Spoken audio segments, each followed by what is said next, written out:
നമസ്കാരം. ഭൂതപ്രേത കഥകൾ സിനിമയിൽ കാണുമ്പോൾ നമുക്ക് പേടി തോന്നാറുണ്ട്. എന്നാൽ ആ സിനിമയേക്കാൾ ഭീകരമായ ഒരു അനുഭവം നിങ്ങൾക്ക് നേരിട്ട് ബാധിച്ചാലോ? ലണ്ടനിലെ ഒരു സാധാരണ കുടുംബത്തിന് നേരിടേണ്ടി വന്നത് അത്തരമൊരു അവസ്ഥയായിരുന്നു. ഇന്നും ലോകമെമ്പാടുമുള്ള പാരനോർമൽ വിദഗ്ധർ ചർച്ച ചെയ്യുന്ന ശാസ്ത്രത്തിന് കൃത്യമായ ഉത്തരം നൽകാൻ കഴിയാത്ത എൻഫീൽഡ് പോൾട്ടർജിസ്റ്റ് എന്ന സംഭവത്തിന്റെ പൂർണ്ണരൂപം നോക്കാം. ഈ സംഭവം നടന്നത് 1977 ഓഗസ്റ്റ് 31-നാണ്. ലണ്ടനിലെ എൻഫീൽഡിലുള്ള 284 ഗ്രീൻ സ്ട്രീറ്റിലെ ഒരു സാധാരണ വീട്ടിലായിരുന്നു ആ സംഭവങ്ങളുടെ തുടക്കം. പെഗ്ഗി ഹോഡ്സൺ എന്ന സ്ത്രീയും അവരുടെ 4 മക്കളുമാണ് അവിടെ താമസിച്ചിരുന്നത്. ഒരു രാത്രി പെഗ്ഗി തൻ്റെ മക്കളുടെ മുറിയിൽ നിന്ന് നിലവിളി കേട്ടാണ് അങ്ങോട്ട് ഓടിയെത്തുന്നത്. കുട്ടികളുടെ കട്ടിലുകൾ തനിയെ കുലുങ്ങുന്നു. ആദ്യം അതൊരു തമാശയായി കരുതിയെങ്കിലും വൈകാതെ ആ വീട്ടിലെ ഫർണിച്ചറുകൾ ഭിത്തിയിലേക്ക് തനിയെ ഇടിച്ചു കയറാൻ തുടങ്ങി. പേടിച്ചുപോയ പെഗ്ഗി അയൽക്കാരെ വിളിച്ചുകൂട്ടി. അവർ വന്ന് നോക്കുമ്പോഴേക്കും വീടിനുള്ളിൽ നിന്ന് ഭിത്തിയിൽ ശക്തമായി അടിക്കുന്ന ശബ്ദം കേൾക്കാമായിരുന്നു.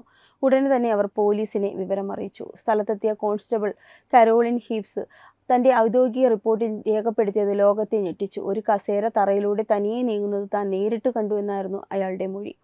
ആ കസേര ആരെങ്കിലും നൂലിൽ കെട്ടി വലിക്കുകയാണോ എന്ന് പരിശോധിച്ചെങ്കിലും അത്തരത്തിലൊന്നും കണ്ടെത്താനായില്ല. ഒരു പോലീസ് ഓഫീസർ പോലും അമാനുഷികമായ എന്തോ ഒന്ന് അവിടെ നടക്കുന്നുണ്ടെന്ന് സമ്മതിച്ചതോടെ ഈ വാർത്ത കാട്ടുതീ പോലെ പടർന്നു. ഈ സംഭവങ്ങളുടെ കേന്ദ്രബിന്ദു പെഗ്ഗിയുടെ 11 വയസ്സുകാരിയായ മകൾ ജാനറ്റ് ആയിരുന്നു. ജാനറ്റിന്റെ ചുറ്റിലുമായിരുന്നു കൂടുതൽ അസ്വാഭാവികമായ കാര്യങ്ങൾ നടന്നിരുന്നത്. കുട്ടികൾ വായുവിൽ ഉയർന്നു പൊങ്ങുന്നതും കളിപ്പാട്ടങ്ങൾ വായുവിൽ പറക്കുന്നതും നിത്യ സംഭവമായി മാറി. എന്നാൽ ഏറ്റവും പേടിപ്പെടുത്തുന്നത് ജാനറ്റിന്റെ ശബ്ദത്തിൽ വന്ന മാറ്റമായിരുന്നു. ജാനറ്റ് എന്ന 11 വയസ്സുകാരി വളരെ പരുക്കനായ ഒരു പുരുഷ ശബ്ദത്തിൽ സംസാരിക്കാൻ തുടങ്ങി. ബിൽ വിക്കിൻസ് എന്ന ആ ശബ്ദം സ്വയം പരിചയപ്പെടുത്തിയത് വർഷങ്ങൾക്ക് മുമ്പ് ആ വീട്ടിലെ ഇതേ കസേരയിലിരുന്ന് മരിച്ചുപോയ ആളായിരുന്നു എന്നാണ്. താൻ എങ്ങനെയാണ് മരിച്ചതെന്നും ആ ശബ്ദം വിശദമായി വിവരിച്ചു. പിൽക്കാലത്ത് ബിൽ വിക്കിൻസിന്റെ മകനെ കണ്ടെത്തി സംസാരിച്ചപ്പോൾ ജാനറ്റ് പറഞ്ഞ കാര്യങ്ങൾ അക്ഷരം പ്രതി ശരിയാണെന്ന് തെളിഞ്ഞു. ജാനറ്റിന് ഒരിക്കലും അറിയാൻ സാധ്യതയില്ലാത്ത വിവരങ്ങളായിരുന്നു അവയെല്ലാം.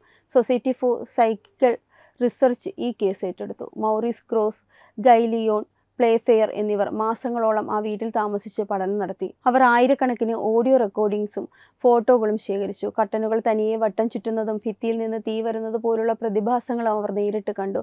പ്രശസ്ത പാരാനോർമൽ ഇൻവെസ്റ്റിഗേറ്റർമാരായ എഡ് വാറനും ലോറൻ വാറനും ഈ വീട് സന്ദർശിച്ചിട്ടുണ്ട്. അവരുടെ ഈ അനുഭവമാണ് പിന്നീട് ഇത് കോൺചറിങ് 2 എന്ന സിനിമയായി മാറിയത്. ഈ സംഭവത്തെക്കുറിച്ച് ഇന്നും തർക്കങ്ങൾ നിലനിൽക്കുന്നുണ്ട്. കുട്ടികൾ വെറുതെ പടച്ചുണ്ടാക്കിയതാണ് ഇതെല്ലാം എന്ന് ചിലർ വാദിക്കുന്നു.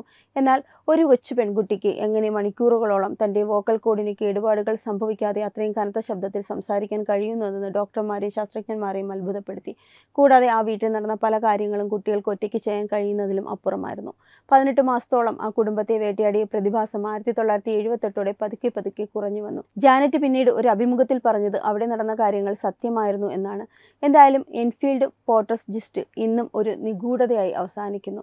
ശാസ്ത്രം തള്ളിക്കളഞ്ഞാലും അന്ന് ആ വീട്ടിൽ നടന്ന കാര്യങ്ങൾക്ക് സാക്ഷികളായ 100 കണക്കിന് ആളുകൾ വിശ്വസിക്കുന്നത് അത് അദൃശ്യമായ ഏതോ ശക്തിയുടെ വിളയാട്ടമായിരുന്നു എന്ന് തന്നെയാണ്. വെബ് ഡെസ്ക് തത്വമൈ TV.